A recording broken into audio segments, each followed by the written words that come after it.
So today I'm delighted to be interviewing Mr. Patrick Honohan, Governor of the Central Bank of Ireland between 2009 and 2015, who made a great contribution to Ireland's recovery from the depths of the global financial crisis of 2008-9. And we'll be talking about one of his most illustrious predecessors in that office, Mr. T.K. Whitaker. During a long life dedicated to the public service of the Republic of Ireland, Thomas Kenneth Whitaker served as Secretary to the Irish Department of Finance between 1956 and 1969, and was then appointed Governor of the Central Bank of Ireland between 1969 and 1976, when he was nominated as a senator by the Taoiseach, serving in that role between 1976 and 1982. So, Mr. Honohan, if I could begin by asking you what your abiding impressions are of Mr. Whitaker as a man, a civil servant, and a governor of the central bank. Yes, thank you very much, Michael. I did know Ken Whitaker from a very early age because he was a friend of my parents. His wife, Nora, went to school with my mother. And my father was also a civil servant, a little bit older than Ken, but he used to come from time to time to our house, and he was a noteworthy figure because I remember with this big smile. Always, as a small boy, this was a very striking person to arrive. And then, of course, I interacted with him in different ways over subsequent years, not very closely, because his career in finance and central banking had ended more or less as I was starting to come in, finishing my PhD in London and so forth. But he did actually write a reference for my first job because, you ask your parents' friends to write you a reference. So I didn't know him. Look, obviously, he was a path-breaking person in Ireland, and we all knew him as such. People say, in some survey, he was voted Ireland's man of the century, of the 20th century, and it's because it's not so much the precise things that his precise analytical tools or anything like that. It's the fact that he was forthright. He was confident in how he approached problems. He was positive. He was action-oriented. He was also politically attuned. He was somebody that was able to speak to politicians in their language and not just trot out some bromide of officialese. And that was crucial because his big contribution, his most important contribution to Ireland came in the late 1950s, when striking a new tone from the Department of Finance, traditional Treasury orthodoxy. He didn't depart from the orthodoxy, but he opened a new door by saying, we, the Department of Finance, but also the government and the government services must work to develop the Irish economy, to make it more productive, to make it stand in the global economy, and not just be an annex to the British economy, which it had been up until that time. And he did that by force of personality, by his ability to communicate to people that something could be done and was going to be done. It was quite remarkable at that time. The government saw this and they said, okay, you have produced this document, economic development, and we could make it our own paper, but they stood back and let him publish it under his own name, which would be quite unusual in the civil service traditions, that a policy paper would be published under his name. So quite a dynamic person. That was my perception, but it's also a widespread perception.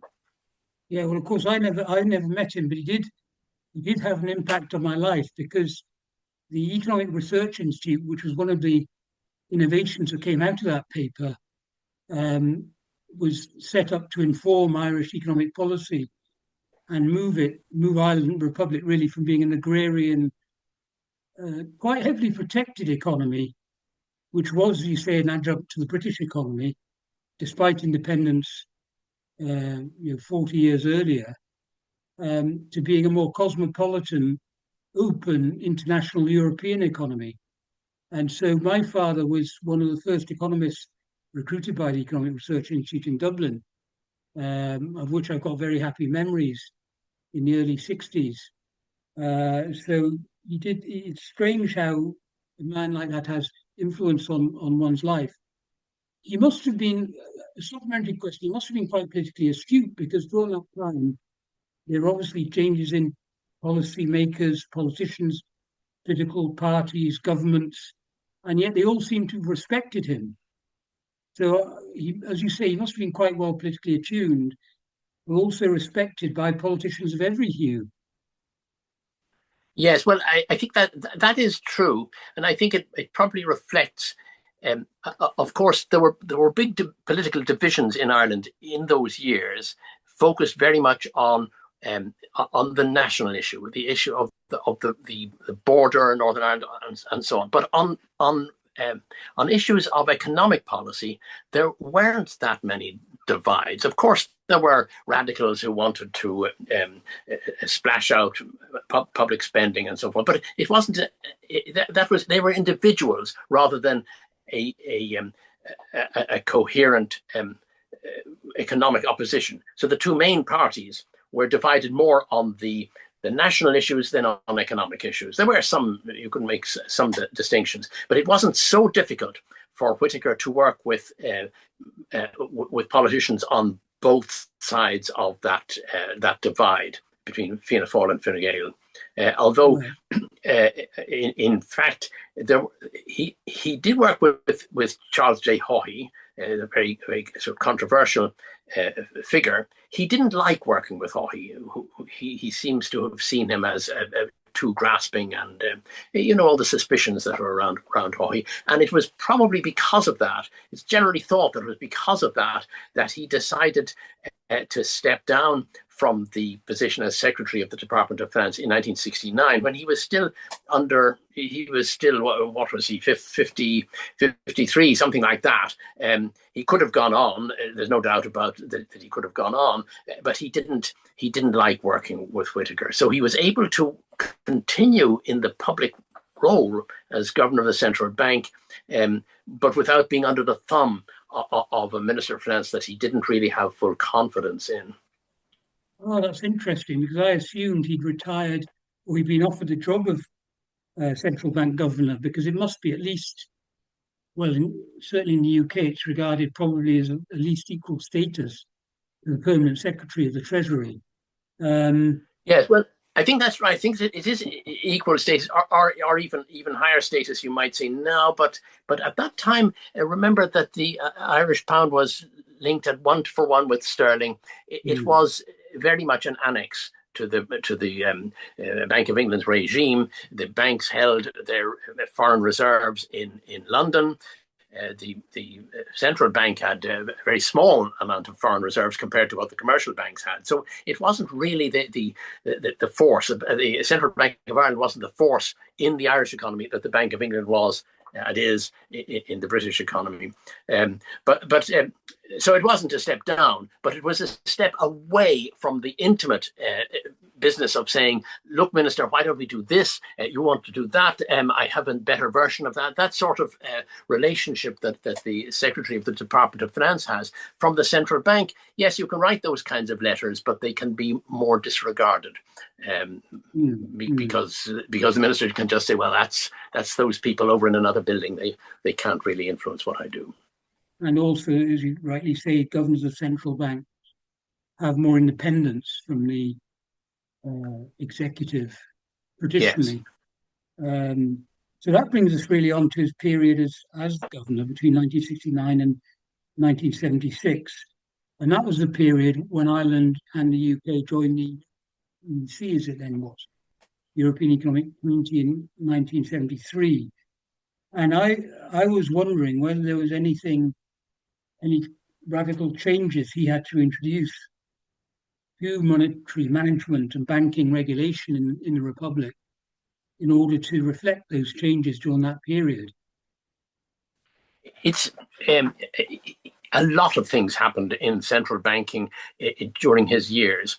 Um, and that may be a little bit surprising because he says himself that it wasn't the most interesting part of his career. He found it less exciting than being in the Department of Finance, and he found it. And then he moved to wider pastures later on. Nevertheless, he achieved quite a lot. The Central Bank of Ireland was created in 1942, 43. It had been, the Irish pound had been arranged on a currency board system before then, but the new Central Bank Act introduced during the Second World War gave it the usual powers of central banks, so much more extensive powers than just a currency board, a currency commission, as it was called. But those powers had not been activated or used to any great extent in the subsequent quarter century. So by the time Whitaker arrived at the central bank, there was a lot waiting to be done. And he didn't have to change the law, although there was a new Central Bank Act in 1971, giving the central bank the power to regulate commercial banks to a greater extent than the older act had. But he made sure these things started to be implemented.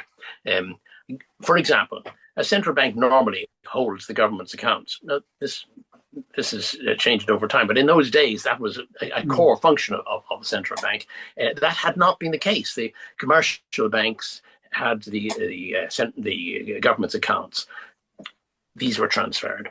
The foreign reserves, these were also transferred. The banks sold the foreign reserves to the central bank and got certificates of deposit from the central bank. There were complicated reasons for that relating to the sterling crises of those years, but that's an important move in the direction of full central banking.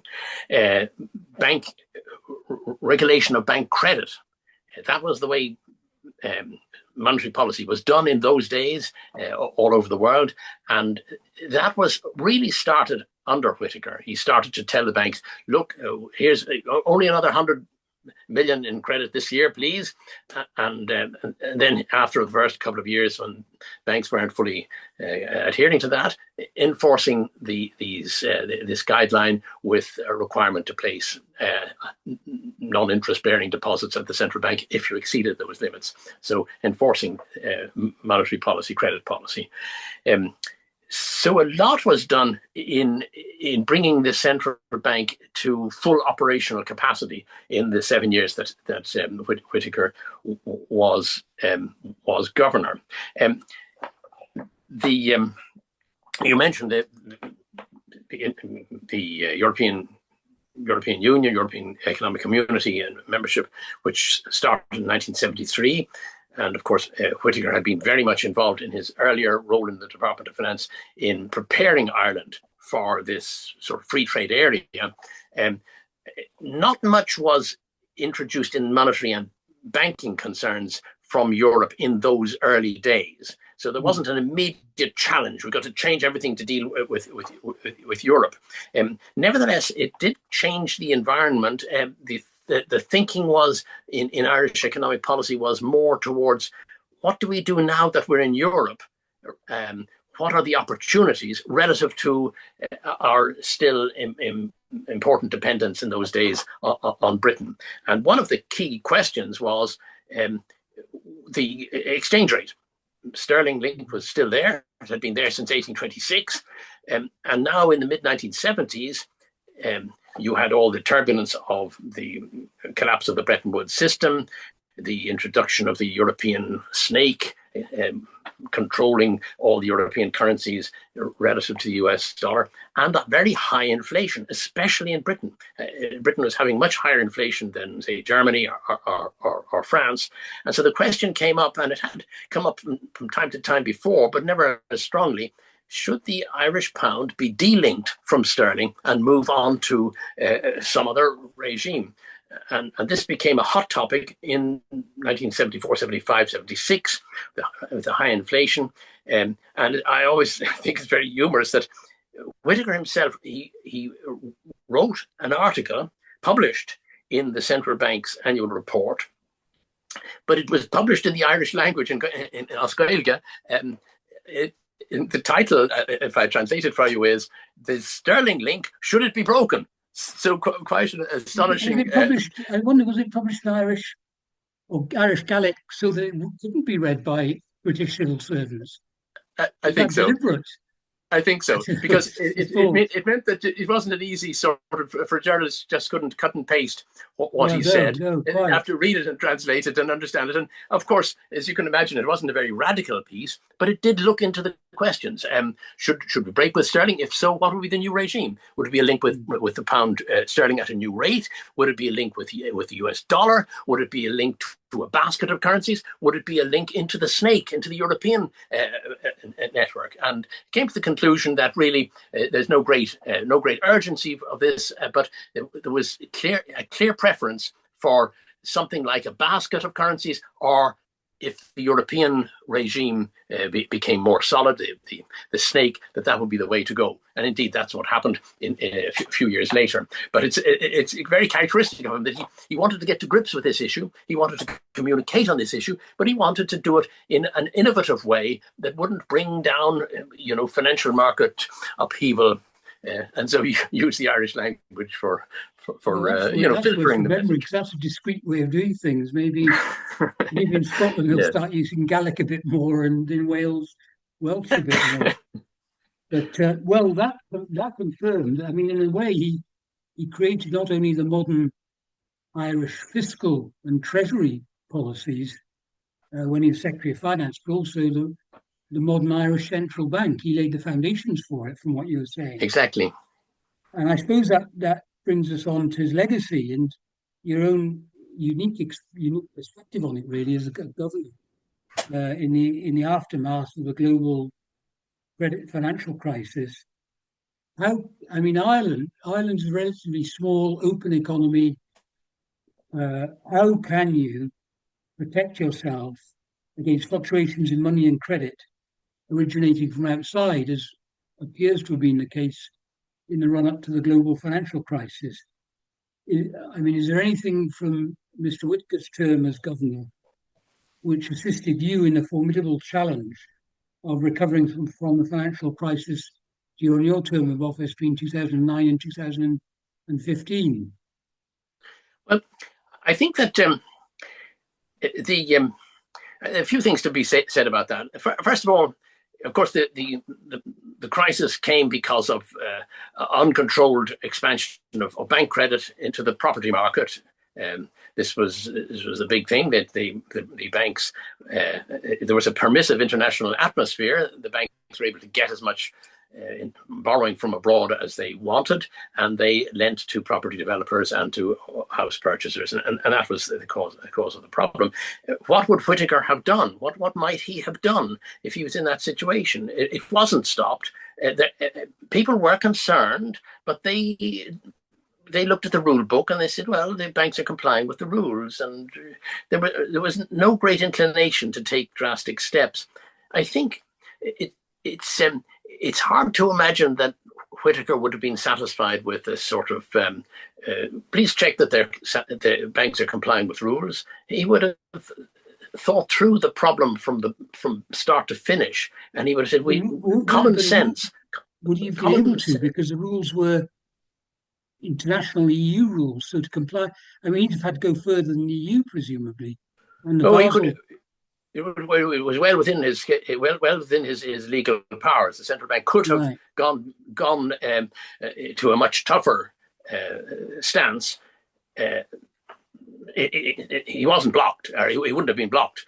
And I think he would have applied common sense. He would have said, this doesn't make any sense. The only countries that are doing things like this are countries that are being very poorly run, like Iceland at the time. And he would have chosen some means to put a brake on, and that could have made an awful lot of difference. Then recovering from the situation, of course, it was very difficult years, because other countries, the European Central Bank, the Bank of England, the Treasury, they're worried about, is there going to be a spillover to them or losses to them from the Irish meltdown? So it's a question of maintaining relationships. with these international partners to make sure that they can trust that you are doing as well as can be done, and that you're not adopting an approach that tries to grab and drag down neighboring countries. And I think that if you look at Whitaker's experience over the years and the long tradition of relationships with other countries, with Britain in particular, close relationships with the British Treasury over the years, and relationship, he was really an internationalist. He spoke French quite well. He had a degree in French. His degrees were taken as an external student of the University of London when he was a young civil servant. He didn't go to college after secondary school, but his French was sufficiently good that he recounts a conversation. He had a policy conversation with Charles de Gaulle after some the politicians had left. De Gaulle obviously identified Whitaker as being the smart boy in the room. He said, come here. And they spoke in French.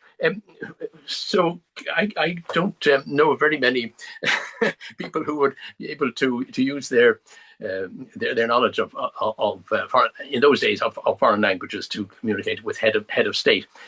Mm-hmm. So that capacity to communicate, that the willingness to see problems from other people's point of view, and of course to be quick on his feet and see ways through, see deals that could be made. I think that his behaviour over the years in the Department of Finance and in the central bank give many examples of how to deal with international financial diplomacy, which is really what central banking very much is about for a small country. Yes, I mean, are there any final lessons? I mean, Ireland is really could be a benchmark or an example for a number of other central banks of small open economies, throughout the world, really, as to how you manage monetary policy and maintain stable and low monetary growth, and therefore, in my view, stable and low inflation. How do you do that in a wide world where there may be much larger countries than you inflating credit for their own domestic reasons and flooding your economy with dollars or less likely euros, but it's possible, Japanese yen, all out with the capacity of the central bank of a small country directly influence. I think one aspect of this is it's not just a question of communicating and dealing with the outside world. In order to make policy work, the central bank and governments, they need to have the support of the local population. And here, I think education is vital. And Whitaker made his own contributions to education. In fact, for example, you mentioned the Economic Research Institute, Economic and Social Research Institute, which he helped to found.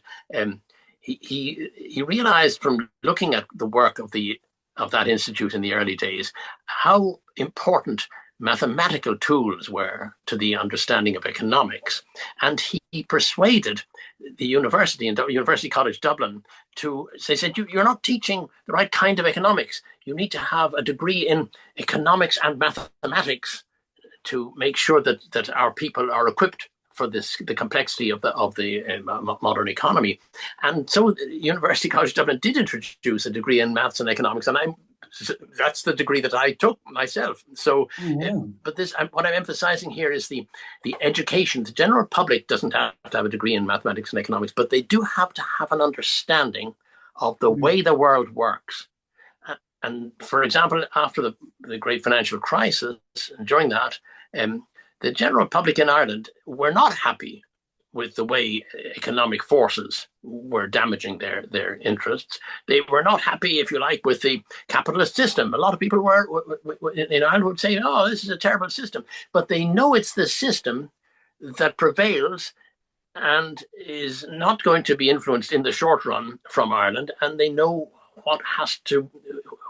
what that there have to be adjustments nationally to fit in with a global system. And I think that comes from the educational system, which improved dramatically from the 1960s in Ireland. The proportion of people reaching school leaving full secondary school and third level education, not necessarily in economics, but just that higher level of education than in, for example, I'm afraid in the United States, certainly in the United Kingdom, say 20, 30 years ago, had fallen well behind in terms of attainment, educational attainment. It helps policymakers tell a story, a true story, which is a convincing story, because the audience, the local audience, is equipped to cope with it, and that applies to the complexities of monetary policy. We got to do this. It's not going to be pleasant, but if we don't do it, things are going to be worse. No, that's fantastic. Well, thank you for that insight into Mr. Whitaker and both his life and times and his own career, and also his enduring legacy. It's been great. I mean, I think I can probably stop the recording now. Okay. Or pause it anyway.